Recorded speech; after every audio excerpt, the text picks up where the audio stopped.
Buenas tardes a todos y bienvenidos a este podcast. El día de hoy tenemos un capítulo muy especial y muy interesante. Vamos a estar tratando el tema del sufragio femenino. Sentimos que es un tema de mucho interés para muchas personas. Tenemos panelistas experimentados. Tenemos a Estefanía Alzate, a Laura Barrera, Juan David Castañeda y Ana Sofía Castaño. Y pues a mi persona, Isabela Sánchez. Soy la moderadora principal de este podcast. Tengo experiencia en el tema y he experimentado en este campo y creo que va a poder dar un buen debate y esperemos que lo disfruten. Ahora sí vamos a seguir con el resto de la presentación de los panelistas y bienvenidos a este podcast que se llama Los Sufragistas. Muy buenas tardes, mi nombre es Estefanía Alzate, soy socióloga de la Universidad Nacional, especializada en el movimiento femenino en la sociedad. El día de hoy estaré trabajando en conjunto con Laura Barrera para enfocarnos en el tema del sufragio femenino en Europa y también hablaremos de el tema, digamos que laboral para las mujeres. Muchas gracias. Mi nombre es Laura Barrera, soy historiadora y pues en este capítulo estaré aportando información acerca del sufragio femenino, sobre todo en Europa, acompañada de Estefanía Alzate, que también me va a ayudar en el tema de Europa, y también en Oceanía. Muchas gracias. Hola, buenas tardes, mi nombre es Juan David Castañeda y me especializo en el sufragio femenino, sobre todo en el norteamericano. Mis investigaciones son mayormente desarrolladas en Estados Unidos. Hola, mi nombre es Ana Sofía Castaño y estoy muy agradecida de estar acá, de hablar un tema muy interesante para mí, que me interesa su problemática, su contexto. Específicamente voy a hablar en Asia y del Oriente Medio. He hecho algunas investigaciones acerca sobre esto y he tenido la posibilidad de hablar con algunos internautas de estos lugares para tener un acercamiento más personal. Entonces, comencemos. Bueno, principalmente vamos a empezar hablando sobre el sufragio femenino en Europa y también el ámbito laboral en el siglo XIX. Bueno, el siglo XIX y XX. Bueno, para empezar debemos poner en contexto, y algo muy importante es que las mujeres hace mucho tiempo siempre digamos que tuvieron una posición no negativa o vulnerable, como fue hasta hace 2000 años que se cristianizó el mundo en general y occidental más que todo. Entonces esto permitió que las personas, y digamos que más que todo el hombre, tuviera digamos que un control hacia la mujer. Esto también digamos que hizo y perjudicó a la mujer en cuanto a muchas cosas, por ejemplo en que la mujer se le categorizaba como que era histérica, algo que era un trastorno mental, y se le castigaba o digamos que se le sanaba con un tratamiento que eran torturas, entre otras cosas. Además, cabe recalcar que la mujer juega un rol participativo y activo en la sociedad. Es decir, que este tipo de acciones realmente no tienen ningún sentido y ellas literal tienen que luchar, y acá vamos a contar la historia de cómo tuvieron que luchar para conseguir el derecho al voto en todo el mundo. Gracias. Bueno, como mi compañera lo dijo, el sufragio es el derecho al voto. Esto digamos que lo buscaron las mujeres para lograr la igualdad de género. Algo muy importante es que, por ejemplo, cuando se dio la Primera y la Segunda Guerra Mundial, quedaron sin mano de obra, por lo tanto la mujer empezó a tomar los puestos del hombre. Esto es muy interesante, ya que las mujeres eran las principales trabajadoras en la sociedad en ese momento. Hablaremos del sufragio femenino en los Países Bajos. Bueno, me parece prudente mencionar acerca de los Países Bajos a Aletta Jacobs, ya que fue una de las mujeres más influyentes en la sociedad holandesa, ya que pues fomentó e impulsó el movimiento por los derechos de las mujeres. Aletta Jacobs fue una pionera en la lucha por los derechos de las mujeres en los Países Bajos. Nació en Ámsterdam y estudió medicina en la Universidad de Ámsterdam, convirtiéndose en la primera mujer médico de los Países Bajos en 1879. En 1903 fundó la Asociación Nacional de Mujeres Holandesas, que todavía existe hoy en día. Es considerada una de las pioneras del movimiento sufragista en los Países Bajos y una figura importante en la historia de la lucha por los derechos de las mujeres en todo el mundo.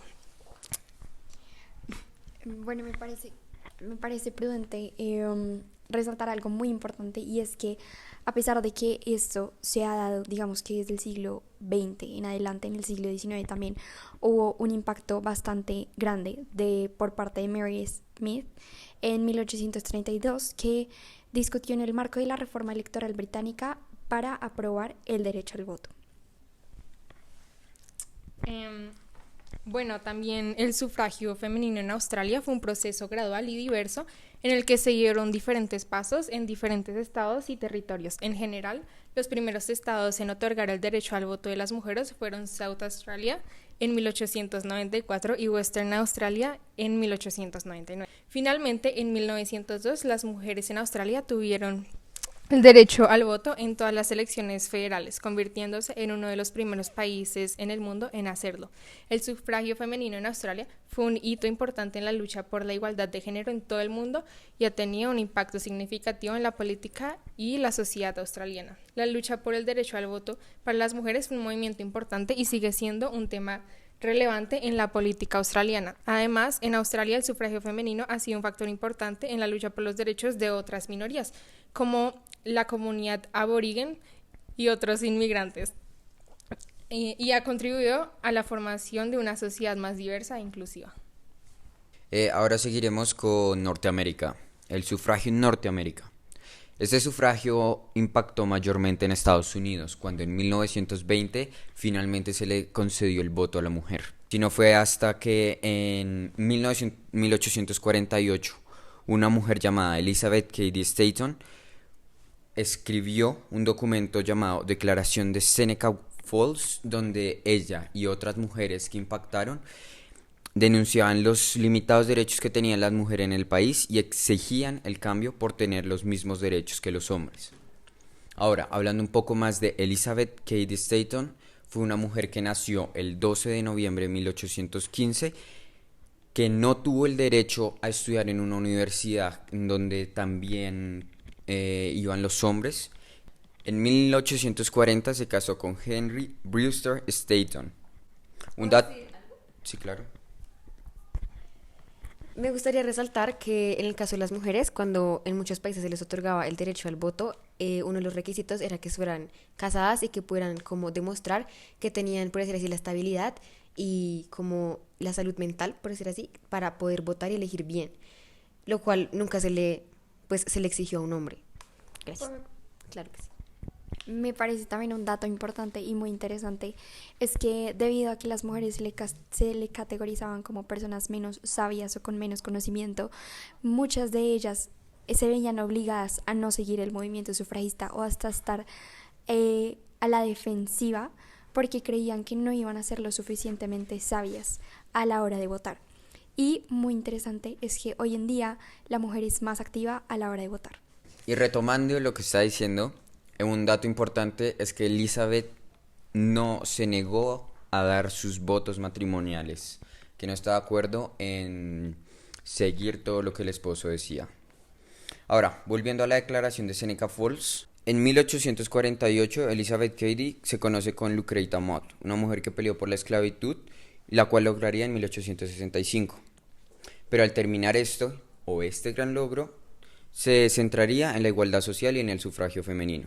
En 1854, ante la legislatura del estado de Nueva York, Elizabeth pelearía por acceder a tener los derechos que la ley de propiedad para las mujeres casadas le permitía tener, que incluía esta ley, le permitía tener la custodia de sus hijos, manejar sus propias finanzas y realizar negocios. ¿Podría agregar algo? Bueno, algo muy importante, y es que en el siglo XX, antes de que se aprobara el voto femenino para las mujeres, tampoco ellas tenían, digamos que parte o algún tipo de autoridad sobre sus hijos. Entonces era muy difícil para ellas como pedir verlos cuando sus esposos tomaban la decisión de divorciarse con ellas. Y bueno, terminando con esto, hasta 1860 esta ley se ratificaría y de esta manera se iría consiguiendo el mismo derecho de los hombres a las mujeres. Ahora, hablando de otra mujer, sería Victoria Woodhull. Fue una sufragista poco conocida hasta que se conocieron sus grandes hazañas. Una de ellas fue cuando impactó el entorno financiero, creando una agencia de valores en Wall Street con su hermana. Y la más grande sería cuando llegaría a lanzarse a la candidatura por la presidencia del país en 1872. Y para terminar, Susan Anthony. Esta mujer tuvo un gran rol ya que compartió con Elizabeth Cady Stanton la Asociación Estadounidense por la Igualdad de Derechos, el cual buscaba la igualdad de derechos entre todas las personas. Aparte, esta mujer publicó un periódico feminista llamado Revolution y fundó la Asociación Nacional por el Sufragio de las Mujeres. Viajó por distintos estados para que estos se les concediera el derecho al voto a las mujeres. Yo voy a hablar sobre varios países de Latinoamérica, no todos, porque pues realmente no tenemos el tiempo, pero de los principales, de los primeros que dieron el derecho y los últimos. Exacto. Como lo pudieron escuchar de los otros panelistas, el derecho al voto fue aprobado mucho antes en Europa y en Norteamérica que en lo que fue en Sudamérica. Por eso quiero contarles que el derecho al voto fue aprobado en Sudamérica 3 décadas después de que se aprobara en el primer país. El primer país que aprobó esto fue Uruguay, y quiero hablarles de una mujer que fue una de las precursoras del voto femenino en Latinoamérica, específicamente en Uruguay. Ella era médica, docente y activista feminista, se llamaba Paulina Luisi. Pues como les dije, Uruguay fue el primer país en aprobar el sufragio femenino. El 3 de julio de 1927 las mujeres pudieron empezar a votar en un plebiscito local. Y finalmente el 27 de marzo de 1938 las mujeres pudieron votar en elecciones nacionales.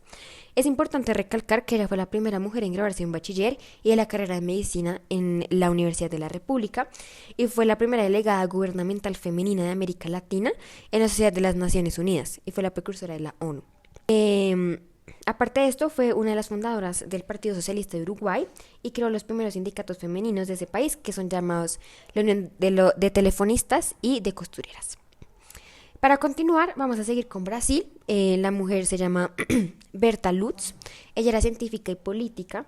Fue contratada en el Museo Nacional de Río de Janeiro. Esto es algo muy curioso porque en esa época era completamente prohibido que las mujeres pudieran ejercer un cargo público, como es pues estar en un museo. En 1922 ella fundó la Federación Brasileña por el Progreso Femenino. En 1929 fundó la Universidad de la Mujer en Brasil y escribió un proyecto de ley para que las mujeres pudieran votar. Su activismo jugó un papel fundamental en que el derecho al voto se pudiera aprobar en este país. Y gracias a esto, en 1932 se aprobó el derecho al sufragio femenino. Y en el derecho en la Constitución de Brasil, se incluyen muchísimas sugerencias que ella hizo al respecto. Por último, vamos a hablar de Elvia Carrillo. Ella es de México, era maestra y política. En 1912 organizó grupos feministas promoviendo campañas de alfabetización de higiene femenina y de control de la natalidad. Junto con su hermano inició uno de los partidos sociales más importantes de la época, que es el Partido Socialista Obrero de Yucatán. En 1924 su hermano es asesinado y ella se ve obligada a mudarse a Ciudad de México, y allá continuó con su campaña por la educación de las mujeres y el sufragio femenino. En 1947 se le concedió el derecho de las mujeres a participar en elecciones municipales. Obviamente esto gracias a su arduo trabajo y pues de muchas mujeres más. Y finalmente en 1953 se aprobó en México el derecho al voto. México es uno de los últimos países en conceder este derecho. De hecho, acá tengo que los primeros países de Latinoamérica en aprobar el derecho al voto a la mujer fue Uruguay, Ecuador, Puerto Rico y Brasil. Y los últimos fueron México en 1953, Colombia en 1954, Honduras, Nicaragua y Perú en 1955 y finalmente Paraguay en 1961. Finalmente quiero hablar un poco de Colombia específicamente y quiero contarles que, un poco de las organizaciones femeninas que se fundaron. Fueron formadas para luchar por los derechos de la mujer. Una de las principales mujeres que fundaron esto fueron Berta de Ospina, Esmeralda Arborea, Eugenia Uribe de Acosta, Josefina Valencia y pues muchas más, pero estas fueron como las líderes. ¿Puedo agregar algo? Claro que sí. También en Europa hubo dos mujeres muy representativas que crearon dos movimientos. Primero, Millicent Fawcett, fundadora de la NUWSS, que es National Union of Women's Suffrage Societies. que era la unión principal del sufragio femenino. También tenemos a Marianne Wallace Dunlop, que es la fundadora principal de Women's Social and Political Union. Ella pasó por una huelga de hambre como protesta en la cárcel. Muy impresionante, la verdad. Bueno, en Colombia, en 1944 se crea la Unión Política Femenina, que hizo grandes aportes por medio de diferentes estrategias, por periódicos, por dar a conocer la opinión de las mujeres en cuanto al voto y muchísimas más. En 1945, por la presión ejercida por la organización anteriormente mencionada, las mujeres por fin fueron llamadas ciudadanas. Antes ni siquiera se les llamaba como que eran parte o que sean parte de un país. En 1946, la ONU pues, se da cuenta de toda esa situación y hace un llamado a todos los países de América, especialmente Latinoamérica, porque es como una zona pues, mucho menos avanzada, exigiendo que actúen de forma razonable y no le nieguen el derecho al voto a la mujer, pues no tiene ningún sentido. Y finalmente quería como decirles como algo curioso, y es que hasta 1956, el 25 de mayo de 1956, se expide la primera cédula femenina. Es decir, antes de ese tiempo, las mujeres no tenían ni siquiera derecho a tener una cédula o a ser llamadas ciudadanas. Muchas gracias. Hablando de eso, vamos a Asia y Oriente Medio. Acá quiero decir un dato muy importante, que es que democracias como Pakistán, Israel y la India han tenido o tienen primeros ministros de sexo femenino, que es un avance muy grande para estos lugares.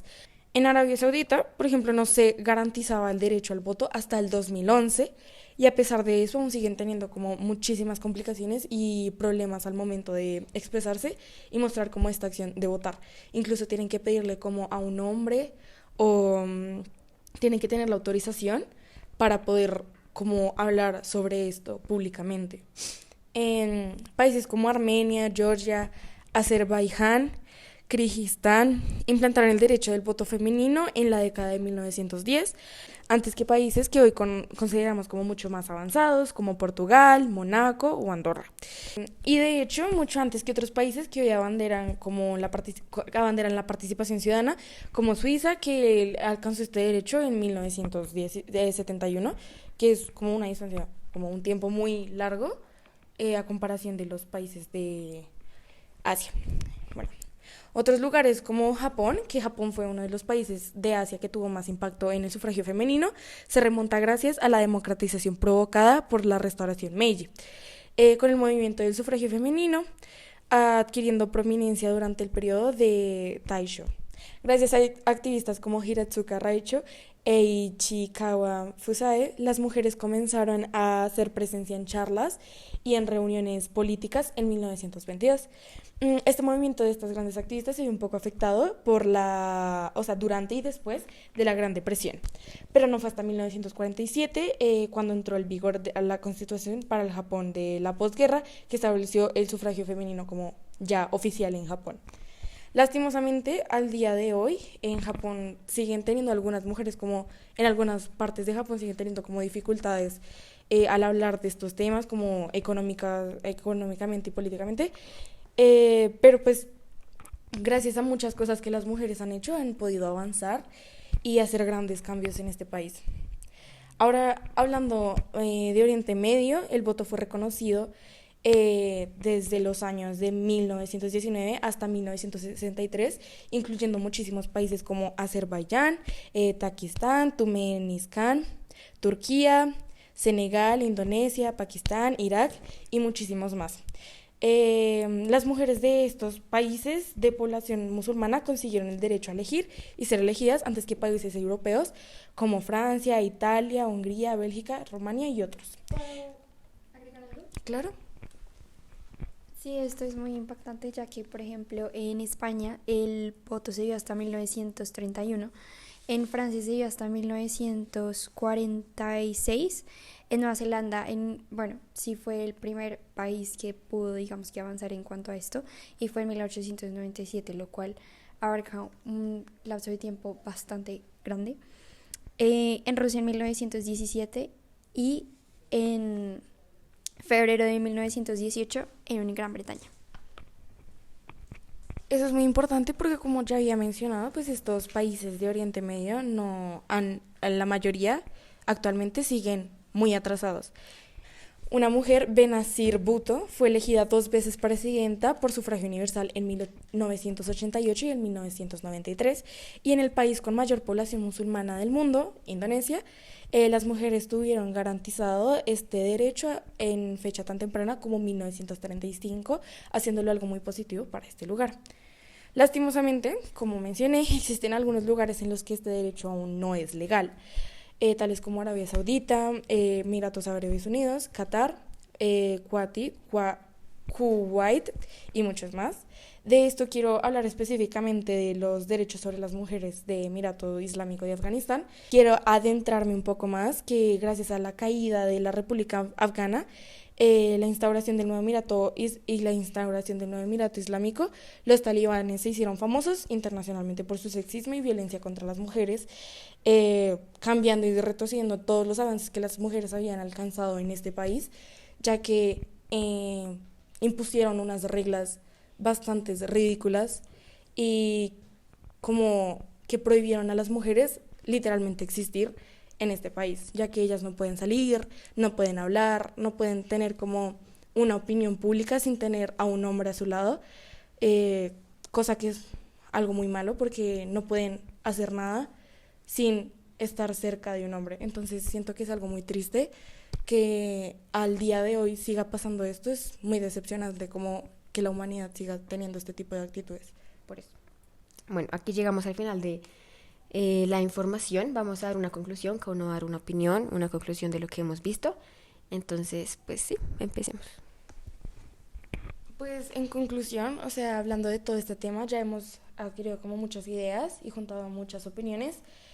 Algo que quiero como también recalcar es que al día de hoy muchas personas siguen creyendo que las mujeres quieren como buscar igualdad con el hombre, pero realmente no es así. Simplemente se busca tener como los mismos derechos o las mismas oportunidades que tienen los hombres por ser hombres, y que no se vea como una diferencia de género solo porque una mujer es mujer y tiene que quedarse en la casa o tiene que hacer cosas de mujeres, porque así siempre ha sido como en la historia de la humanidad. Sí, a mí también me parece algo muy valiente por parte de las mujeres haber luchado tantos años y que hayan pasado de haber sido personas literalmente como dueñas de su cuerpo y su vida a ser literalmente o sea, como objetos bajo el patriarcado, digámoslo de esa forma. También es muy importante mencionar que gracias a las mujeres se dieron los derechos de los trabajadores. Después de la Segunda Guerra Mundial, no sé si saben, pero Las Chicas del Radio fue una historia muy interesante que es acerca de las mujeres que trabajaban con radio en la Segunda Guerra Mundial, y al final pues se descubrió que este elemento era tóxico para todos, y pues gracias a eso ellas protestaron para que pudiera haber equipamiento a la hora de trabajar y una situación segura.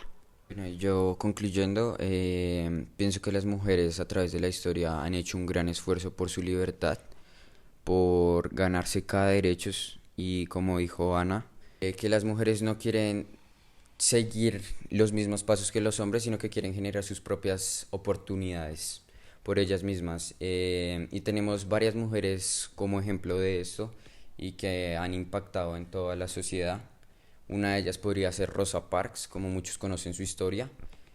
Y nada, entonces me parece muy bueno que las mujeres sigan buscando ese derecho y esa oportunidad por ellas mismas. No, pues para concluir, sí, pues me parece muy importante todo lo que ya se mencionó. Es cierto que las mujeres han sufrido mucho maltrato a través de la historia, y me parece maravilloso que cada día estemos avanzando más como mujeres, buscando igualdad de derechos.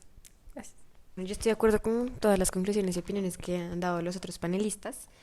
En mi opinión, yo pienso que las mujeres han sido muy fuertes y han tenido que pasar por un camino muy duro, muy largo y muy doloroso, en el que han tenido que sufrir muchísimo solamente para conseguir un mínimo de lo que los hombres tienen por el simple hecho de ser hombres. Entonces quiero resaltar el papel de la mujer a lo largo de la historia. Quiero como honrarlas, y esperamos que este capítulo en serio haya sido de su agrado.